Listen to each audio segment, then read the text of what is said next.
Hello everyone, I'm Matthew Taylor, I'm Chief Executive of the RSA. It's my great pleasure to welcome you all here for this evening's special event, the Bicentenary Medal Presentation and Lecture. You have to excuse me wearing glasses with sellotape around them, because they broke this afternoon. I blame the designers. So, before we begin, just a quick reminder that we're recording tonight's event, so could you switch your phone to silent? But we're also live streaming over the RSA website, so welcome to all our online viewers, and do please get involved in the lively discussion that takes place on Twitter whenever we have events using the hashtag RSA Siodmok.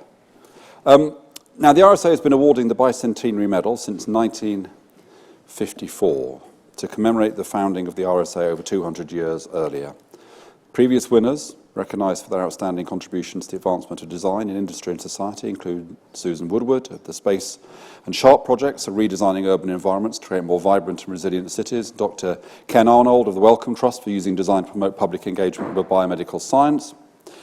So the Bicentenary Medal is today being awarded to a person who's made an outstanding contribution through the use of design to increase the resourcefulness of people and communities. And I was absolutely delighted when I heard who the panel had decided to award the Bicentenary Medal to this time. Because tonight's Bicentenary Medal winner is Andrea Siodmok. She's head of the Policy Lab in the Cabinet Office and is going to join us today to receive her award and also speak to us. In her work, Andrea is bringing design approaches to some of the country's most intractable policy problems. She's both a practitioner and design thinker with an international reputation for applying design for public good. Formerly chief designer at the Design Council, Andrea's work demonstrates practical ways to improve people's lives using design principles and practice. She was an early proponent of service design, which we at the RSA see as being an integral part of the design offer. And she's been a champion for public involvement in designing better public services. Today, her work with the Cabinet Office spans all areas of government, with current lab projects focusing on policing, employment, business growth, as well as a range of social and family policy issues. Andrea is a fellow and active member of the RSA, where for over 20 years she's been involved in the Student Design Awards as a student, tutor, sponsor, judge, and more recently, chair of judges. In a lecture this evening, Andrea will explore how design is emerging as a significant force for change in governments across the world. After Andrea's spoken, I'll be joining her, asking a few questions, and then we'll welcome your questions too. Andrea, we are delighted you've joined us here at the RSA this evening to accept this Bicentenary Medal and to share your insights with us from the projects that you've been involved in and the work that you're now doing. So it gives me great pleasure to present you with the 2015 Bicentenary Medal, and also I'm pleased to award you Honorary Life Fellowship of the RSA.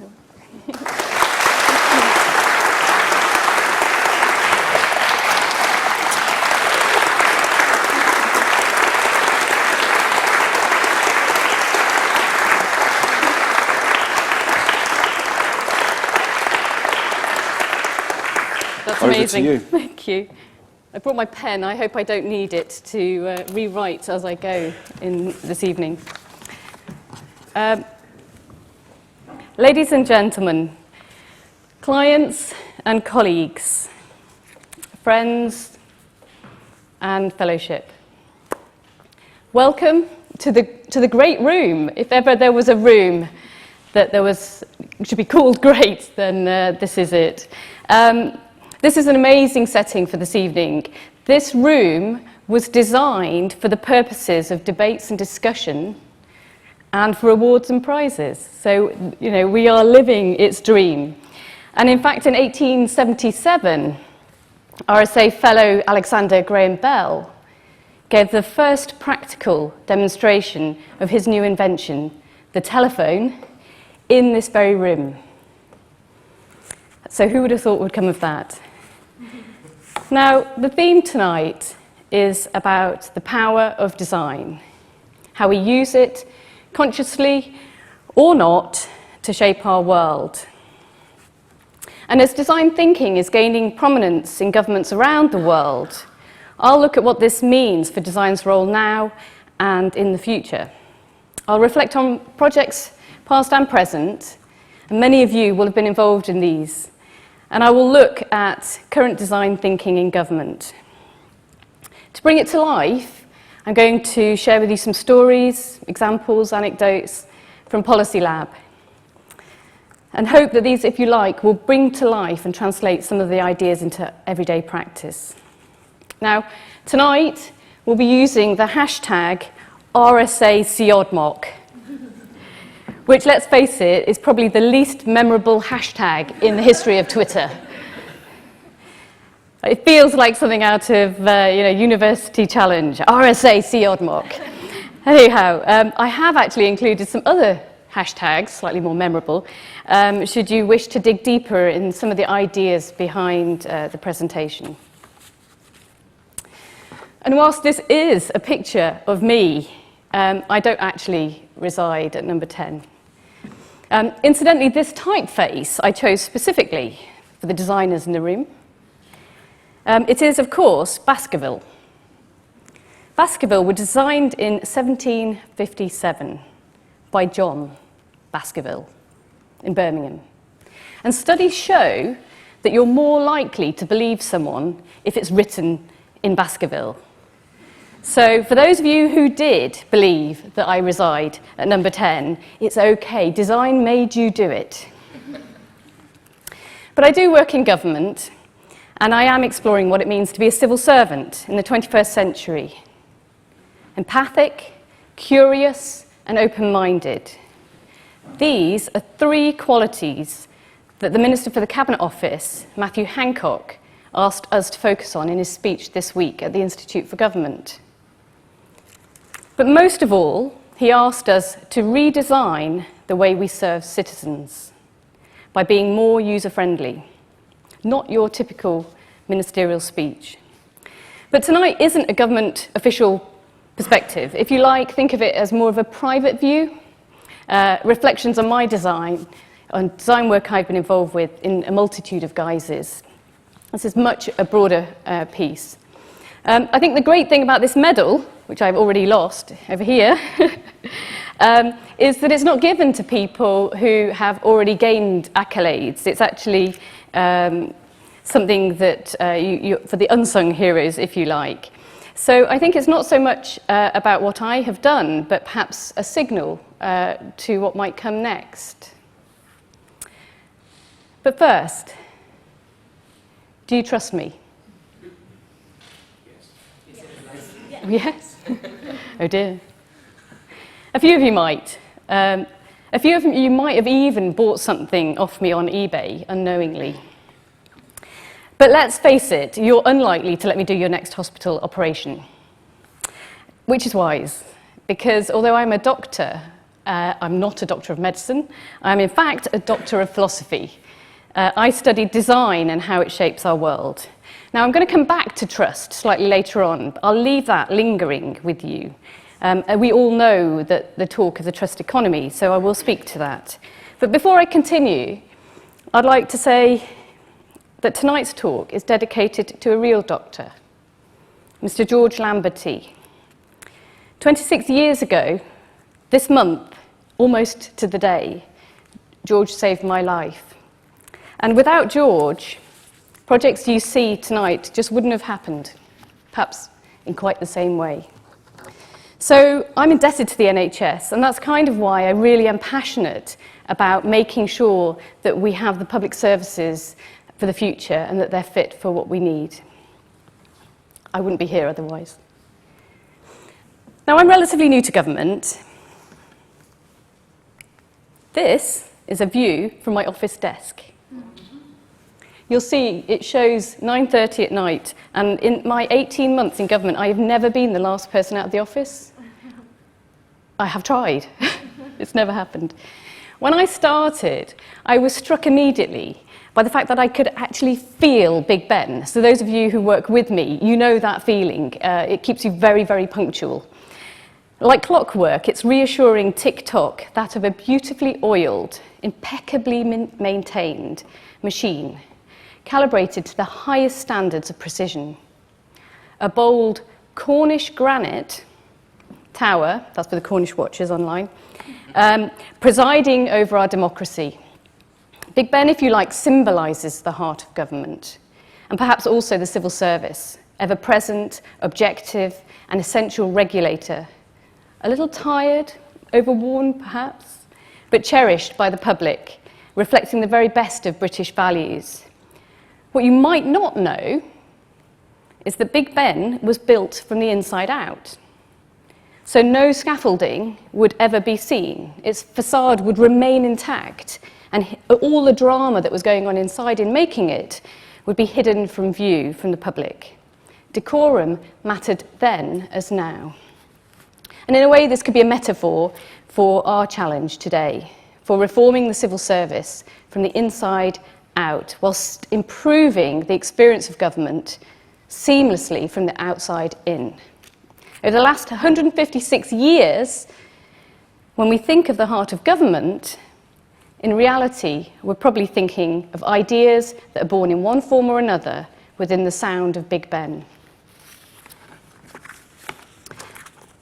Yet government concerns itself with matters of the state, matters of the country, matters of the world. It's outward-facing and future-focused. Government's reach, power and influence is greater than any corporation. It governs our lives in ways that are most profound. The current government have over 500 commitments that will keep 20,000 or so policymakers and 400,000 civil servants busy over the next 4 years. It is a big machine. So when we think about government, it's not surprising that we might associate it with bureaucracy in one form or another. Let me begin with a health example. I could pick any to make this point, so I'm sorry that I've chosen this one for those concerned, but it makes the point. Here is a picture from the NHS in Lewisham. Anyone from Lewisham? 2, okay. You may have been here. At first inspection, it does in fact feature a cat. That's for the children at the front. But a closer look, the sign above the cat reads as follows: "We are aware that the cat is frequently in the health centre, and we do all we can to remove it, but it comes back every time. Please do not touch the cat, and if you do so, you will do so at your own risk." I'm here tonight to tell you, you can touch the cat. Unless you're a dog lover, of course. Why? Because as citizens, we have choice, we have self-determination. The government and its public services work for us. The poster, as well-meaning as it is also dehumanising and disempowering. Things need to change. There are important signs that we're moving from a technocentric, rationalistic worldview to one that is more humanistic. What I think that means is we're moving from high-tech to high-touch. In the high-touch world, the modernist belief in linear progress, absolute truths, the standardization of knowledge and production is giving way to a more entrepreneurial spirit, where we can easily be connected to one another in social solidarity and action, where new technologies are enabling us to make our own products and sell them online, on eBay even. Harvard Business Review calls this new power. New power operates differently to old power. It is made by many, it is open, participatory and peer-driven. It is enabled by technology, but not defined by it. This new power operates on a more human scale. This is the context, if you like, for a people-centred government, more open, more transparent. Not government 2.0, but what I like to think of as government to the power of all of us. And as the Cabinet Secretary Jeremy Haywood once observed, civil servants don't have a monopoly on wisdom.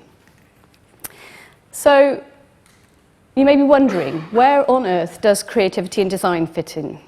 On first inspection, design and government are unlikely bedfellows. Alongside these wider changes, the remit of design has also expanded significantly. Design itself has opened up, widening its concerns. This is one of the reasons why, in the pages of Wired, Melinda Gates picked human-centered design as the single biggest driver of social change in the last few decades. Incidentally, More Human is also the title of former number 10 advisor Steve Hilton's latest book. A close advisor to David Cameron, Steve subsequently spent time at D School in California, where it seems he had an epiphany of sorts. His book is about designing a world where people come first.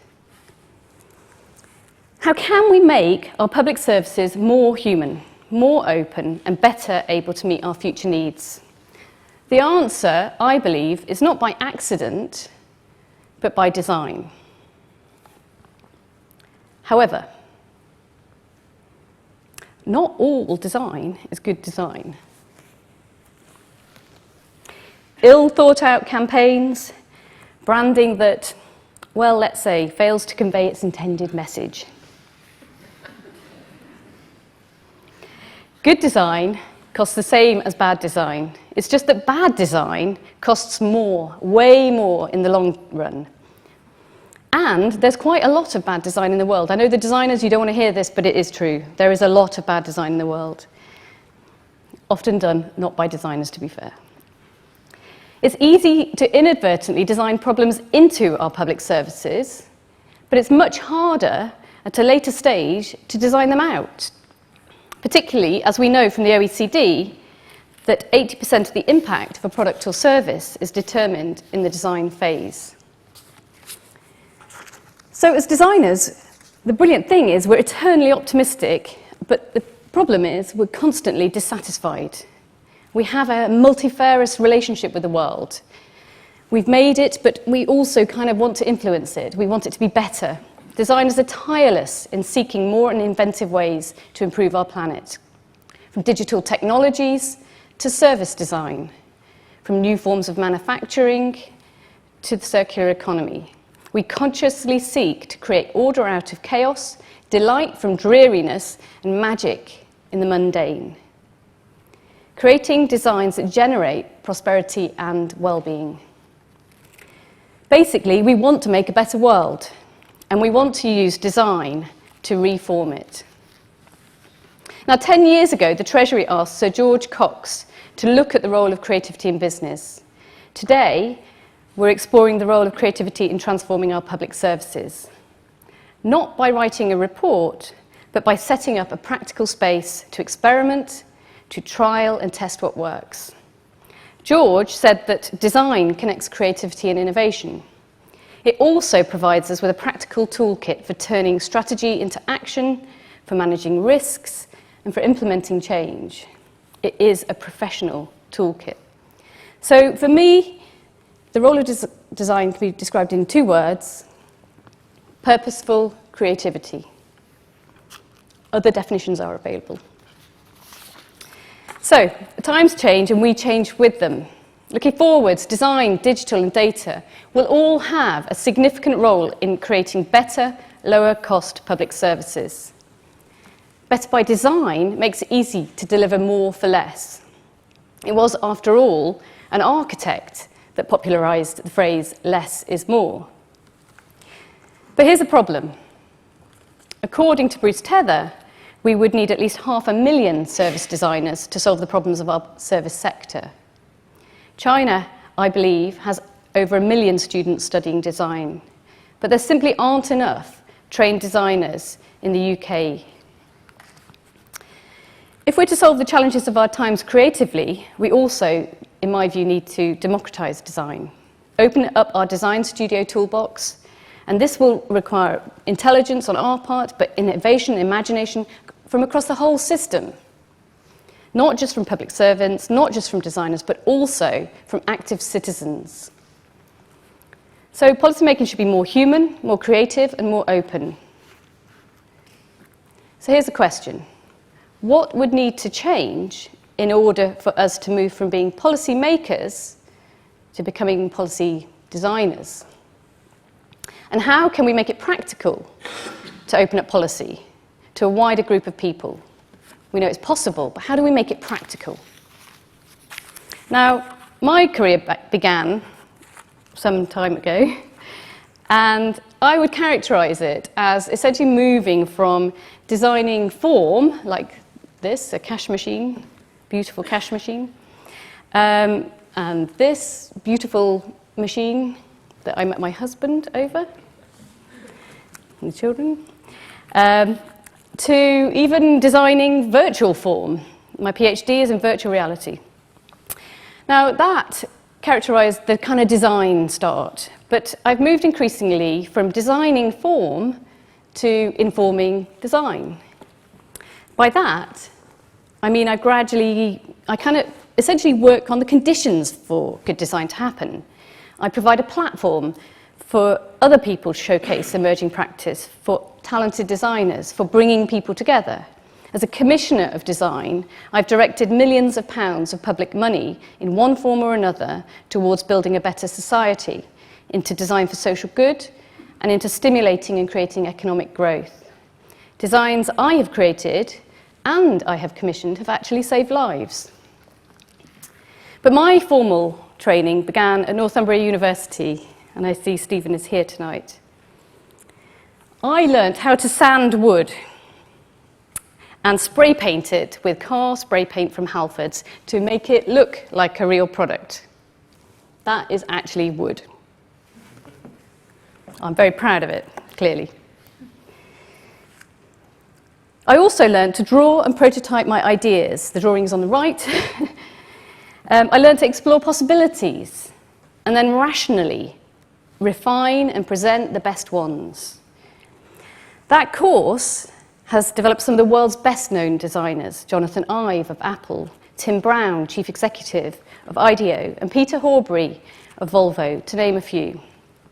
Lego, Mars, Microsoft all have designers that I subsequently taught when I worked there, as well as design entrepreneurs like Rob from Trunky, you may have seen on Dragon's Den, and Matt from McGrath Medical, who won an RSA Student Design Award, Martin and Dan, who are based on the river. The RSA Awards itself has provided this platform to showcase their early promise as a stepping stone to greater achievements to come. So I thank the RSA for its continued support of the arts, creativity, manufacture and commerce. And Matthew, as he said before, for championing service design and other emerging ideas in design, in exploring how design shapes and is shaped by broader issues in society in inspiring ways. For me, when I was at design consultancy, busily one day drawing air fresheners, I came to a conclusion that shaped the rest of my life. I suddenly thought, what if I took this toolkit that I'd learnt and I applied it to things that matter? Not that air fresheners don't, of course. But what if I applied it to transforming people's lives and got to the heart of public needs? What if I started looking for bigger problems, more intractable problems. It led me to the Design Council and building design for public services. As their chief design officer, I learnt how to redesign hospital furniture and equipment to reduce the spread of healthcare-associated infections, reducing the cost of failure demand. So a lot of demand is created by failure. Now, it's important to say, I didn't design any of these products. Yet everything in this picture would not exist had I not picked up the phone to call this man, Paul Cryer, a civil servant. Paul had the vision and courage to get ahead of the problem by designing the problem out. Designing out bugs or designing out demand failure, less catchy. There were others, designing out crime, you may have heard of. But essentially, a different role for design. Now, together in this project, designers, Design Council, Design Business Association, Department of Health, doctors, basically anyone beginning with D, elevated the humble commode to iconic museum status, a feat only previously achieved by Marcel Duchamp. So I say with good heart that design is too important to be left to designers, particularly when 90% of design decisions are not made by designers. These Silent designers are commissioners, clients, consumers, clinicians, everyone beginning with C, whose input into the design was so crucial, writing the brief, setting the boundaries of design's inquiry, choosing the budget. Design is always and inevitably collaborative. It is, in fact, co-designed. At this time, I started working with design startups like LiveWork, Engine, and Think Public.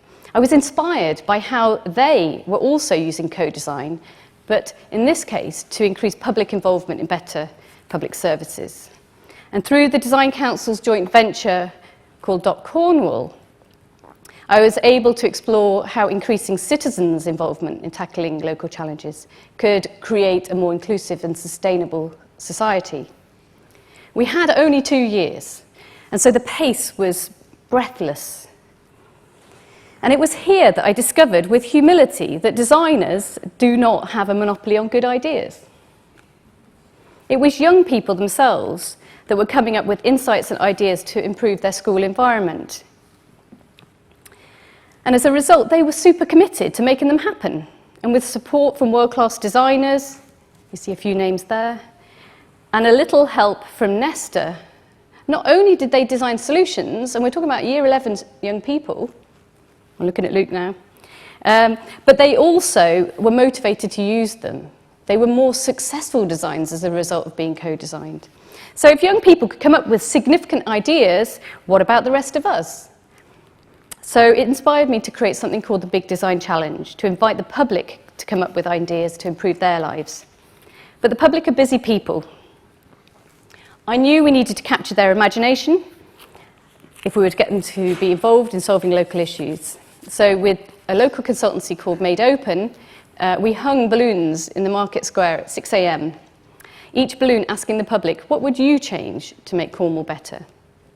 It wasn't the usual clipboard consultation or town hall meeting. It was designed specifically to inspire people into action. We also created an online platform and invited local people to come up with their ideas at their leisure. Over 1,000 people gathered in coffee shops, community spaces, in bars.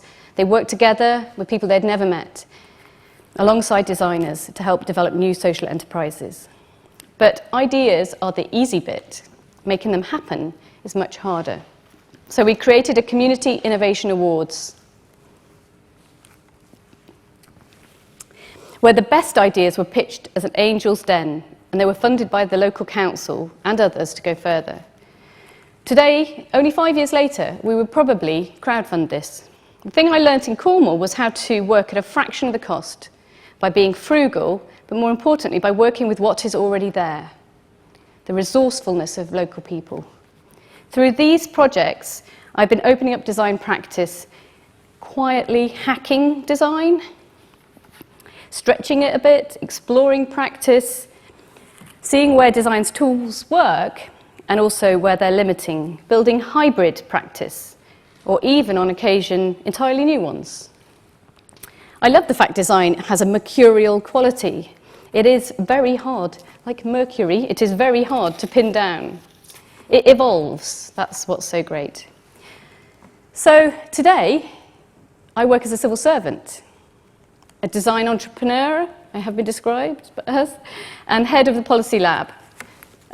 This is our notice board. Our work spans all areas of government.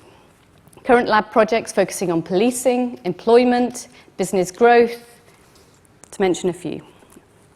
Our role is to bring new thinking and approaches to the heart of government. And the UK is ahead of the curve on this, although I actually have no evidence to confirm it, one way or another.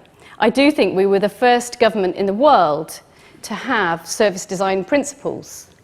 I know this because I got a photocopy of them. Before my time, back in 2007, written by the Cabinet Office, the first in the world, amazing, lost. Until 2012, when Government Digital Service released its design principles. And GDS, of course, they're amazing. They put the user first, they're championing design, It's more like a design studio than a government department with its West Coast California bumper sticker culture. And more recently, Behavioural Insights team, aka the Nudge Unit, is also showing how the choice architecture of design in practice will deliver radical, what they call radical incrementalism. Tiny changes, big changes. Design can be subtle, like a typeface, bold, like Big Ben, or humble, like Policy Lab. I drew our logo, 5 years design training, I drew our logo at 9 o'clock at night when we quietly launched Policy Lab onto the world on Twitter. This is frugal design in action. But the best thing is I can draw it anywhere. Notice boards, anywhere. Post-it notes, very, very cost effective. What we do in Lab, to be honest, is better experienced than described. My favourite example is Food Standards Agency. When I started, I arrived to this room, a lot of people. I asked them, who is creative? And about 3 hands went up at the back. It's about 120 people, 3 hands, quite tentatively at the back. So then I said to them, okay, I'm going to give you some spaghetti and I'm going to invite you to build the tallest tower. And in less than 10 minutes later, this is what happened. The energy was amazing. I had to stop people. I had to close the exercise. I said, look, we're just going to gently and carefully dismantle this experience.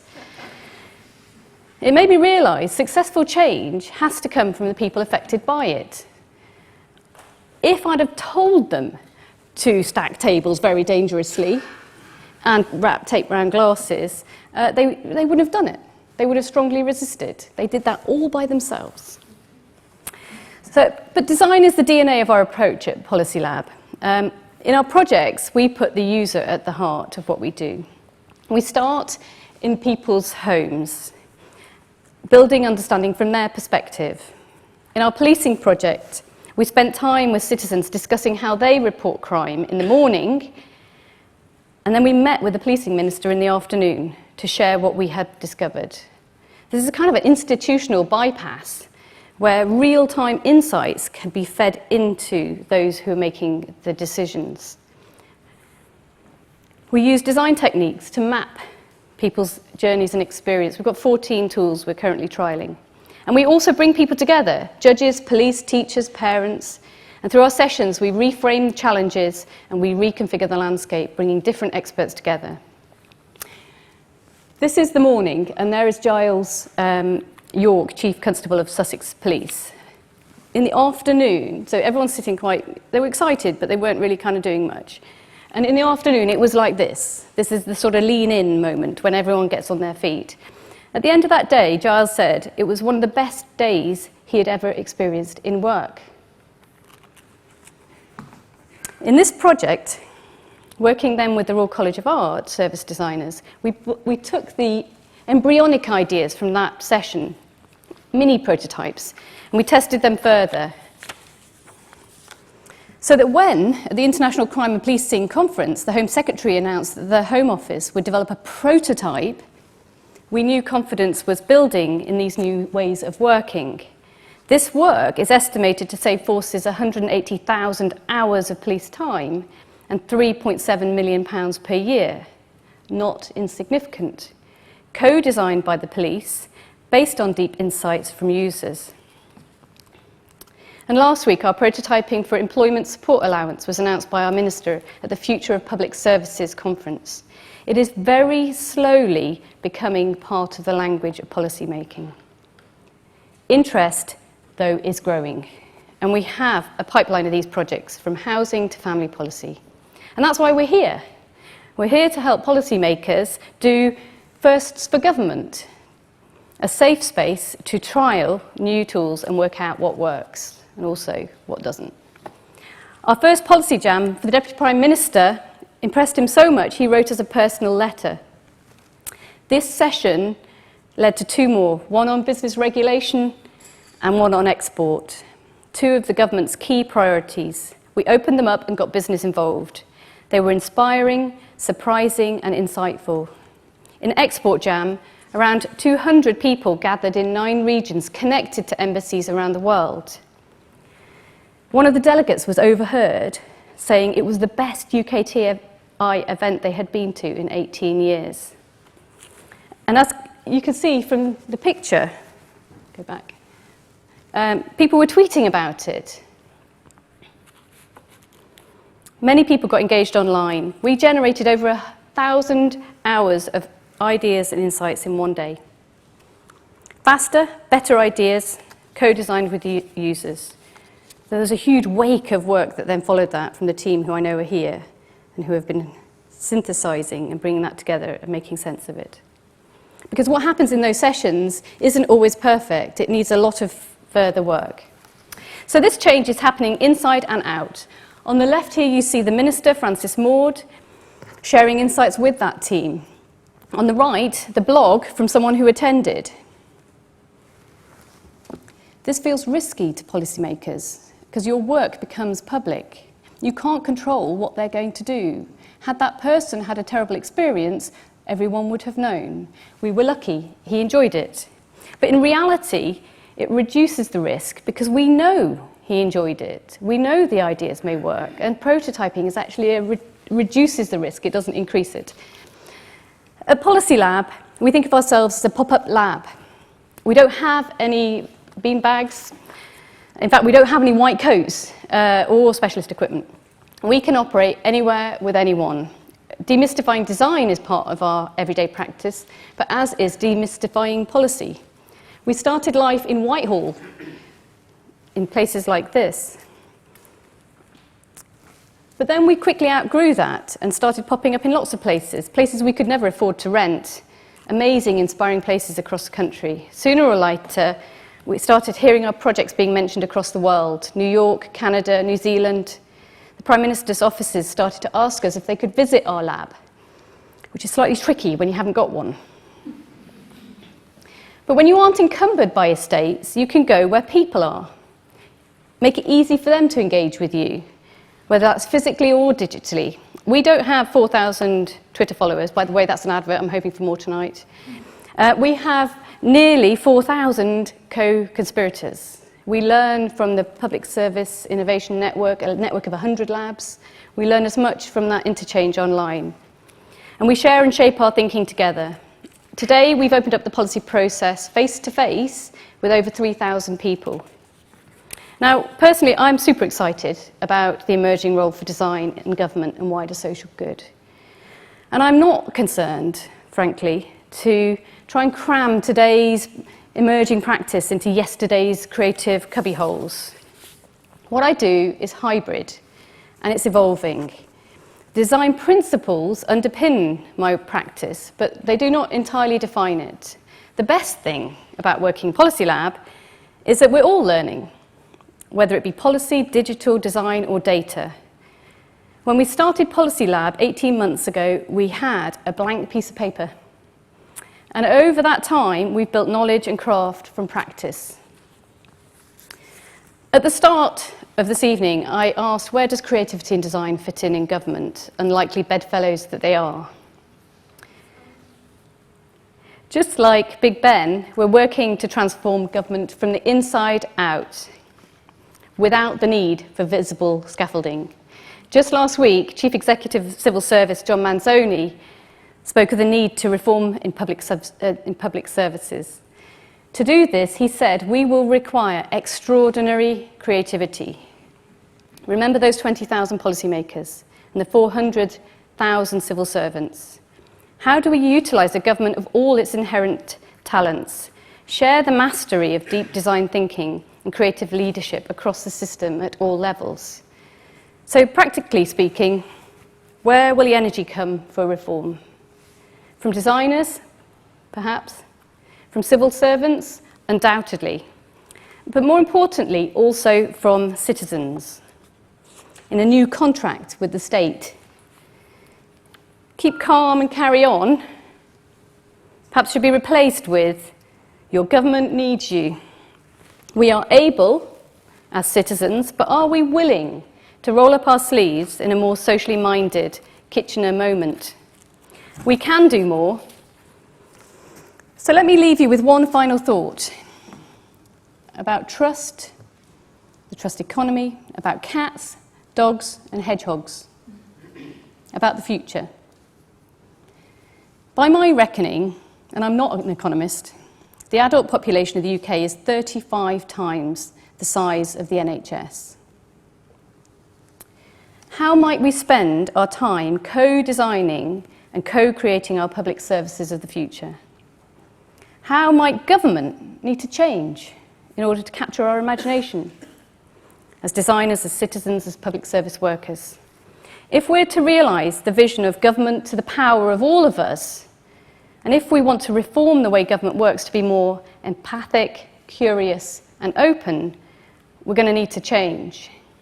We need citizens to be more active, and we'll have to compete with, let's face it, the gratuitous randomness of cute pets on Pinterest.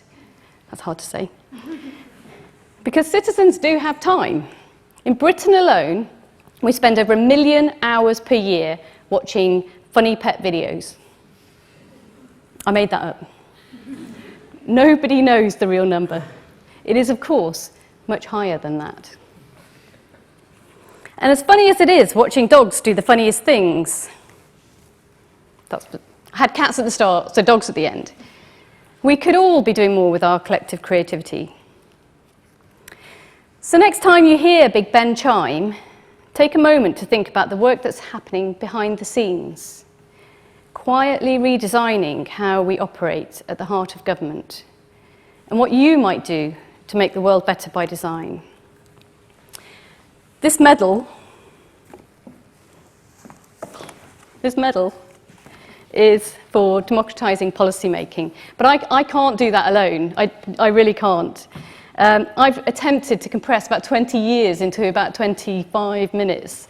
So could I just say, could those people who have been on this journey with me, who have been part of the projects at the Design Council, at Policy Light, could you just stand for a moment, if that's okay? I know who you are and I can see you, so you have to stand for me. If you could just stand up. All of those people who I've worked with on Design Bugs Out, service designers, clearly the team are over here. Leslie, lovely to see you. Can I just say, this is for you. So thank you, everyone.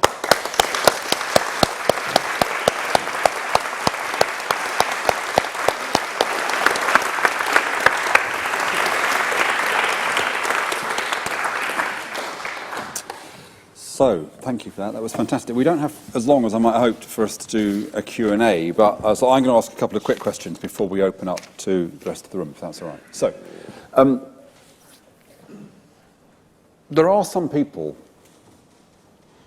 who still don't think that service design is proper design. Do you understand why they would think that? Do you have any sympathy for that view? I don't come across people very often who think that. I think that design is very ubiquitous. So mostly people don't think there's a designer behind a pen or behind a phone until you kind of start to think about it. It's no different from engineering or any other profession, frankly. Service design is the design of services.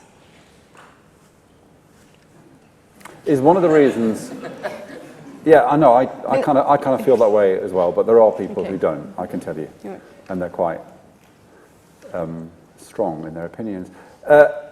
Is part of the reason why some people think service design isn't really proper design because of the emphasis on method rather than outcome? I mean, a lot of what you talked about was about the methodology, and then you said, and sometimes this methodology doesn't. You have to do a lot of work with it. So something beautiful, even a beautiful service, isn't being designed. What's going on here is primarily a methodological process. It's a form of engagement. Is that why do you think people say, well, that's not really design, that's more a kind of technique of engagement, a technique of decision making? I think the real reason that service designers talk about method is because services are intangible. So you can't point easily to the result of the work. You can't say there is a thing when it's rendered, services are rendered. So people do tend to talk about the process, and it's almost the opposite of perhaps a traditional design view, where you can see the artifact that comes from design, but designers often don't talk about the process. So I think in many respects, service design does turn some of the traditional views of design on their head. It doesn't make it any less design. But I dispute the idea that it doesn't have impact. I mean, if you look at, for example, the work that Engine did on Virgin Atlantic, they redesigned the check-in process, and they massively reduced the amount of time it would take to go from checking in to get into the gate. That was by design, and they can measure that. Service design, in fact, is incredibly easy to measure. If you look at everything that GDS do, they have real-time dashboards that tell them exactly how well the service is performing. So the whole sense of performance is something that if you look through the lens, perhaps of analytics, you can see the impact. If you look through the lens of design, it's intangible. That, I think, is the problem. What you do, I mean, you said in your speech that design can enable you to do more with less. And my goodness, we do need that at the moment. But work on innovation suggests that you have to invest. There has to be a willingness to invest in the innovation running in parallel with the service. For people who are at the front line of public services right now, there just is no money for that kind of innovation. Indeed, a few weeks ago, we saw one of our leading service design consultancies kind of give up the ghost for one reason or another. So how is it that we deal with the fact that in the context of austerity, we've got to persuade people to innovate without giving them the luxury of the extra investment to enable them to kind of run that prototype alongside the existing service? I think if you're alluding to participle, I don't know what happened. I don't know the story. The reason I didn't say them because I don't know the story behind them. I think they would probably dispute that they're service designers. But equally, I think that what tends to happen is that, and I don't know why they have all what but their the broader plans are. point about the broader money for point, investment. I think, is that when you have all the incentives and all the finances lined up to deliver a thing a certain way, it's very hard to change. If you make hamburgers and you suddenly want to switch to make chicken McNuggets, you have to change the way you work. This is not my theory. This is some very clever Rotman Business School's theory.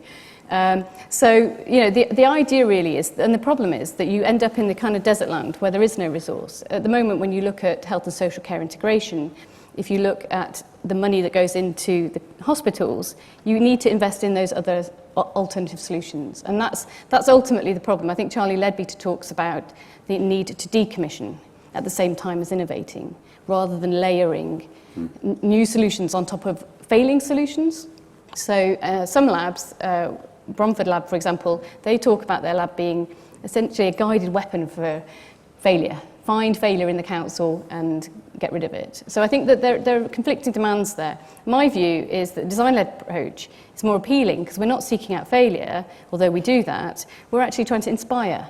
We're trying to show like the world can be better, and we can dream, and actually it doesn't have to be worse in the future. If we organise ourselves, if we plan, if we think more openly, there are other possibilities. So I think it's a very optimistic message. And on that point, one final question to ask you before we take just a round of questions from the floor. As the Labour Party is demonstrating at the moment, it's much more fun being in opposition than being in government. You can kind of do whatever you want to, really, make it up as you go along. Do you find, as I did when I was in government, that it's quite difficult? Because I bet you go out and people say, oh, did you design this tax credits policy then? Or did you design this or that or the other? So how does being part of government, having been on the outside and been able to be kind of cutting edge and radical and suggest all sorts of things, and now you're kind of part of this establishment, and how do you cope with that? Do you mind being part of the establishment? I love it. I think anyone who works with me knows that. But I don't think it's very different from any traditional in-house design consultancy. When Jonathan Ive joined Apple, his role changed. He couldn't just come up with wacky ideas and sit from the sidelines. And although that is important sometimes to shake things up, he had to then be part of an ongoing process of change and be committed to it. So, we're in-house designers in government. There's not a huge amount of difference there. The thing I'm struck, as not being from government, about the way that the civil service is how passionate, inspired, how energised, how amazing the people are. And I think that it's one of those things that good ideas move really quickly. I think Charles Handy said, markets give wings to ideas. My experience in Policy Lab has been that when people see something that works, they go for it. They grasp it. And so I don't get a sense of that kind of inertia and resistance. And although I'm sure it exists, that's not been my experience. But we're tiny, and government is big. So it may well be that as time goes on, I'll have a different experience. But today, I've just been hugely inspired. Virus. I see you as a benign virus in the government body. Right, let's take a few points. I promise no more gratuitous comments about the Labour Party. It's infantile of me. Okay, over there, there's a hand, and then there's a hand there, and then we'll take 5. Let's take 4 or 5, and then you'll just have to pick a couple of them because we're running over time. Yeah. Thank you very much for your talk. I was very struck by your Lewisham cat. And I wanted to ask you what contribution you think design can make to changing the culture of risk avoidance through fear of litigation that your cat illustrated. Yeah, no, very good point. Okay. Litigious cat is what I'm writing down. Okay. I think the point is risk and prototyping. Okay, thanks. One of the reasons you don't prototype is because things go wrong. And then if you're in the government, you get public accounts committee. This is working because you're doing the answers now. No. I'm just saying the cat's rather beside the point. I mean, although it's a good way to start, I'm going to shut up now. Right, okay, there was somebody here, wasn't there? Oh, there's someone there. There. Yeah, very good. This is related to the cat issue. Can we just get past the cat at some point? But anyway. My role is spreading the word about positive deviance, i.e. spreading things that work. And I work a lot in terms of trying to do more with less. And I find it really difficult to get policymakers to ask the right questions of the people. And I wondered if you'd found any positively deviant ways of doing it. That is so important, and we spend lots of time on that. Hold on. Okay, positive deviance, prototyping and risk. Questions? Yeah, back there. Yes, you. My point is related not to cats, but to mental health. And I think that a really good design idea is the idea of recovery. But in order to make it even better, take it out of mental health services and put it into further education as a normal experience.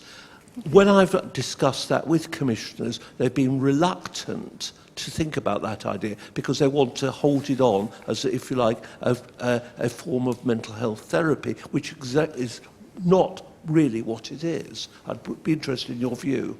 Good. I'm going to take that as being about silos, actually, to an extent. So you've got prototyping and risk, you've got positive deviance, you've got silos and innovation. There's a hand here. It's like a kind of memory game, this, isn't it? Because you've taken my pen. So I'm making notes. That's fine. Firstly, congratulations. Secondly, I think general point about service design. I was reading recently that it's a huge association of industrial designers, and service design is now seen as part of industrial design as a whole, which I think is a hugely positive step. My question, in some ways, is a technical one. I'm concerned that so much of service design, because it's about looking at processes, people think that there is a process for service design rather than it being a form of discovery or being purely user-led. Do you think there's a risk that as we democratise service design, there could be there's a danger of trying to make it one size fits all, of actually diluting the very value of design itself? Very good. I'm going to call that service design by numbers, that question. And then we'll end up, so this gentleman I saw ages ago in the white, in the corner. But wait for the mic. I can see you've got a booming voice, but still wait for the mic. Oh, yes. Matthew, no gentleman, no booming voice. And I was very struck by your quoting that Cabinet Office document from 2007, I think, if I had you right. Yeah. I noticed in my polemic against design thinking, I'm James Woodhousen, in fact it was the Treasury Budget 2005, which I believe was in Gordon Brown's time, which said in the budget statement that it wanted users and public staff to be fully engaged in the design and delivery of services, and there had to be, and I quote, more opportunities for users to participate in the design, delivery and governance of public services. 10 years down the track, why are you going to be more successful than that regime announced by no less than the Treasury? You see, you don't get an easy time at the RSA, do you really? You get 4 really hard questions and then a basically hostile one. So anyway, good luck. I'm a designer. You've Get got me the out of prize. here. This is what comes with the prize. Okay. Thanks, guys. I'm just going to sit back. Thanks, guys. James, I'm delighted that you asked that. No, you're not. I'm trying to buy time here. You know, design's always been important. Design Council is 70 years old, so my view is it's not political, it's common sense. The question that I would say is what has changed is how you do it. And I think governments around the world are waking up to the idea that you don't change the world by writing reports. You change the world by doing stuff. So that's an oversimplification, of course. But our approach is just much more practical, and we're working with civil servants. And 3,000 people, if they go and tell another one person each that they thought it was good and share the way we work, we're rapidly moving into scale. So I think you look at the scale of GDS over just 5 years, change is entirely possible, and that's why I'm optimistic. I'll speak less on the others then, shall I? No, that's good. You're doing well. On the point about asking the right questions, this is one of the most crucial roles that we play in things like Export Jam and the jams and other events that we do when we open up. Government has a set of questions it thinks are the important questions. We then, in opening up a platform, spend 2 or sometimes 3 hours working with citizens, businesses and other people, working out what the right question is, a shared question, and then your ambition grows. So we talk about moving from I, the questions I could ask, to we. What do we care about as a collective? And in doing so, we reframe the challenge. I have always found the question you start with is always rubbish. Whatever it is, it's wrong, whoever you are and whenever you ask it. You then do a process of discovery and you find the right question. So again, on many levels, questions are at the heart of what we do, and that's what designers do. On mental health, you know, there are many possibilities, of course. We have a workshop next week on mental health, and the team are here and will be able to feed ideas in. I notice your workshops tend to be people within a particular department. So this gentleman would want you to have a workshop that would be people from health with people with from education, for example. Yeah. Do you get a chance to do that? So yes, absolutely. And the thing that's crucial is when you take a user lens, a citizen lens, all the logic, all those, you're back on the silos. I mean, if someone drives down your road and they play the stereo really loud, that's a matter for the police. But if someone plays the same music at the same volume as a neighbour, that's a matter for the local authority. So those perfect silos only break down at the point of view of the user. So what we do is we start at the point of the user and we get rid of all that complexity. So we started on the police project with the police, and then the Home Office, and then it brought in the Ministry of Justice, because as a victim, you then become a witness.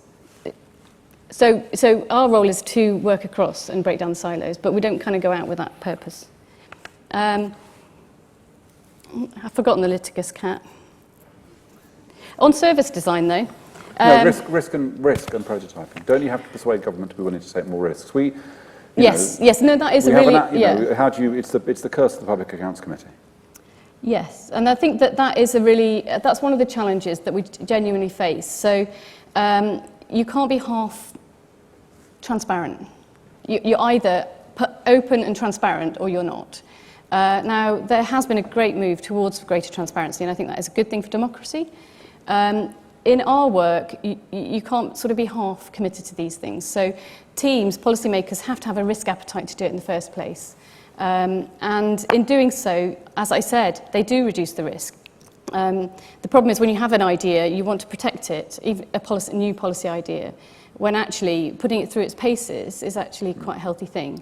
And just really on the service design question, there is a trend. So I trained as an industrial designer and then moved towards service design. I don't really know what I'd call what I do now. It has kind of ironically come full circle because the circular economy is making manufacturing more like services. So service design kind of often was born from industrial design. It's now going back into industrial design. But I think it is also splintered. In New York, about 3 weeks ago, service designers were saying UX was the new service design and service design was dead. So, you know, just at the point that the design sector start to go, well, actually, service design's not so bad, the UX designers have kind of put the service... So many of these things are quite contentious. I think as far as clients and commissioners and the people who we work with, they don't really care about those infighting definitions. Are you a graphic designer or a product designer? Actually, it's an experience, and you know, we even had experience design for a while. It didn't really stick quite as well as service design. So I do think that there is a method, but I think it's also splintering into different areas, and it should. 80% of what we do in this country is services, so a one size does not fit all. Great. Well, so when Andrea said that the first question people ask is always crap, she didn't actually mean the ones you were asking, just in case you were worrying about... Oh, you did mean them? Okay, fine, well, it's too late now. So thank you for your questions. I'm sorry we didn't have longer for that. But the good news is that Andrea's going to be going downstairs to the vaults to have a drink to celebrate her prize, and you are all invited too. So if you go through these doors here and go down an awful lot of floors, you'll come to the vaults and have a glass of wine to celebrate Andrea's achievement. I want you to honour, you don't have to applaud because I don't want you to embarrass him, but Andrea's two sons who sat through all of that, the speech and the questions and everything, and have behaved wonderfully. So thank you both for doing that. It's brilliant, incredibly impressive. But most of all, I want to ask you to join me in thanking our 2015 Bicentenary Medal winner, Andrea Siodmok.